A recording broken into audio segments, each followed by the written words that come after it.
Assalamualaikum warahmatullahi wabarakatuh. Perkenalkan, nama saya Adinda Fazila Tunisa dari Prodi Pendidikan Matematika semester 2 dengan NIM 24011050006. Tujuan pembuatan video ini yaitu sebagai syarat mengikuti ujian tengah semester mata kuliah Psikologi Pembelajaran Matematika dengan dosen pengampu Bu Hesti.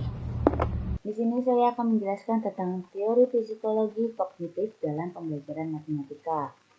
Nah, dalam pembahasan ini, di sini saya akan menjelaskan beberapa materi, yaitu teori belajar Piaget, teori belajar Brunner, dan teori belajar Ausubel. Implikasi dalam apa sih? Apa? Oh ya, terbelakangan waktu jadi, kalau terbelakang gitu.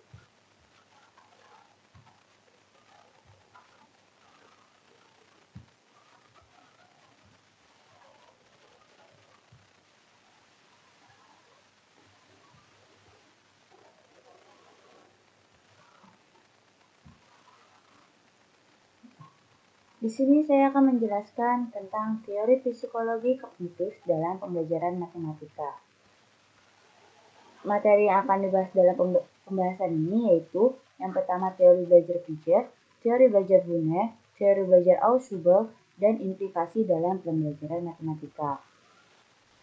Yang pertama ada teori Piaget. Nah, suatu respon dapat dipahami dikarenakan bekerjanya skemata. Skemata adalah struktur kognitif berupa ide, konsep, prinsip, dan gagasan.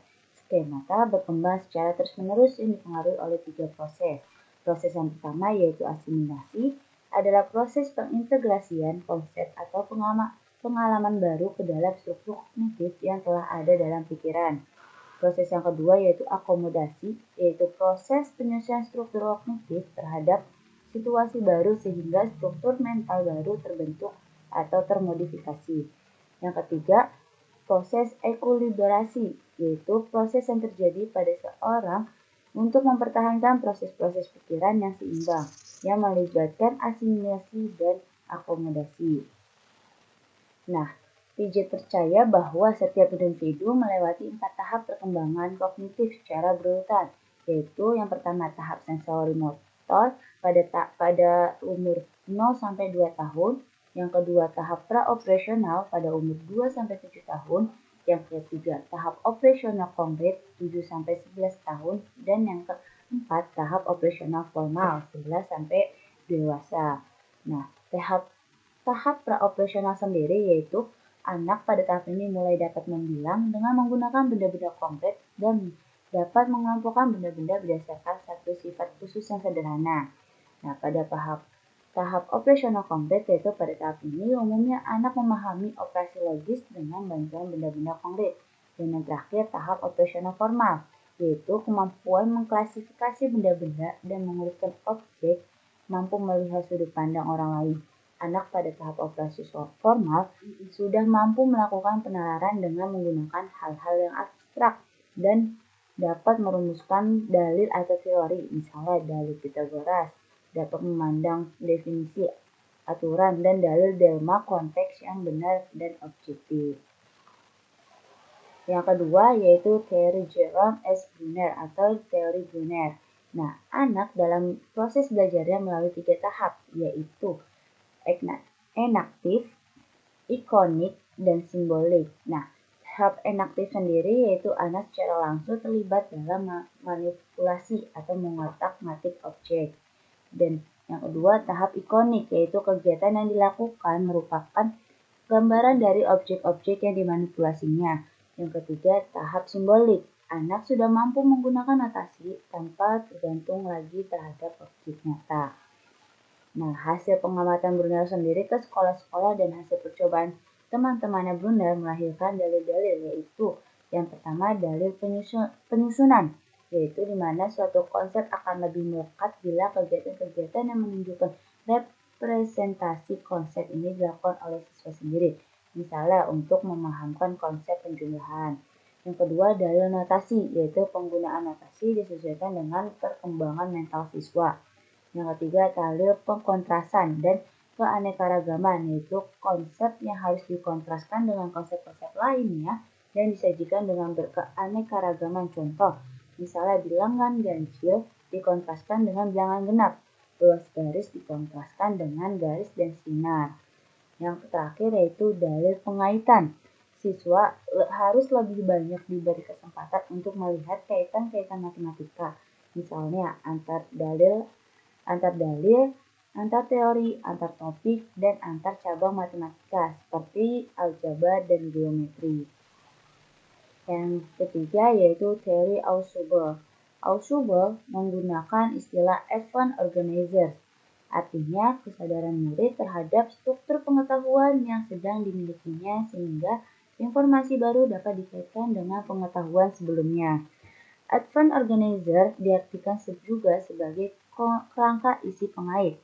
Saat ini, pengertian Advanced Organizer mungkin dianggap sebagai alat yang dapat dipakai untuk memberikan suatu bahan pendahuluan atau preview terhadap bahan yang dipelajari agar dapat membantu murid mengorganisasi, mengingat, dan mengaitkannya dengan pengetahuan sebelumnya terhadap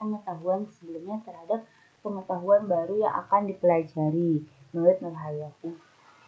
Nah, Ausubel mengatakan bahwa ada dua jenis belajar, yaitu belajar bermakna atau yang disebut dengan meaningful learning dan belajar menghafal yang disebut dengan rote learning. Nah, bahan pelajaran yang dipelajari haruslah bermakna. Belajar bermakna adalah suatu proses di mana informasi baru dihubungkan dengan struktur pengertian yang sudah dipunyai seseorang yang sedang belajar. Nah, belajar akan bermakna bila murid mengaitkan informasi baru pada konsep-konsep relevan yang terdapat dalam struktur kognitif seseorang. Struktur kognitif ialah fakta-fakta atau konsep-konsep dan generalisasi yang telah dipelajari dan diingat oleh murid menurut Cohen. Faktor-faktor utama yang mempengaruhi belajar bermakna menurut Ausubel adalah struktur kognitif yang ada, stabilitas, dan kejelasan pengetahuan dalam suatu bidang studi tertentu dan pada waktu tertentu. Sifat-sifat struktur kognitif menentukan validitas dan kejelasan arti-arti yang timbul waktu informasi baru masuk ke dalam struktur kognitif itu. Demikian pula sifat proses interaksi yang terjadi. Jika struktur kognitif itu stabil dan diatur dengan baik, maka arti-arti yang tepat dan jelas atau tidak meragukan akan timbul dan kecenderungan bertahap. Nah, yang terakhir di sini ada implikasi dalam pembelajaran. Yang pertama, guru matematika SMK hendaknya berusaha agar pengetahuan siswanya utuh, tidak terpisah-pisah. Maksudnya seperti pengetahuan yang satu terkait dengan pengetahuan yang lain. Sebagai contoh, konsep integral harus dikaitkan dengan konsep turunan. Yang kedua, agar lebih bermakna, pengetahuan yang baru diajarkan hendaknya dihubungkan dengan situasi nyata.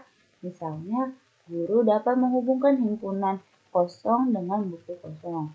Yang ketiga, pada taraf tertentu, guru hendaknya menggunakan alat peraga seperti menggunakan model-model bangun ruang ketika membahas materi di dimensi 3. Yang terakhir, guru hendaknya mengajar matematika dari hal yang termudah atau yang sederhana ke yang sedang, kemudian yang sukar atau rumit. Hal yang mudah atau sederhana lebih gampang dicerna oleh benak siswa sehingga hal-hal yang rumit bisa diasimilasi dengan mudah ke dalam kerangka kognitif yang sudah ada di benaknya. Sekian penjelasan dari saya. Apabila ada kekurangan, mohon maaf. Wassalamualaikum warahmatullahi wabarakatuh.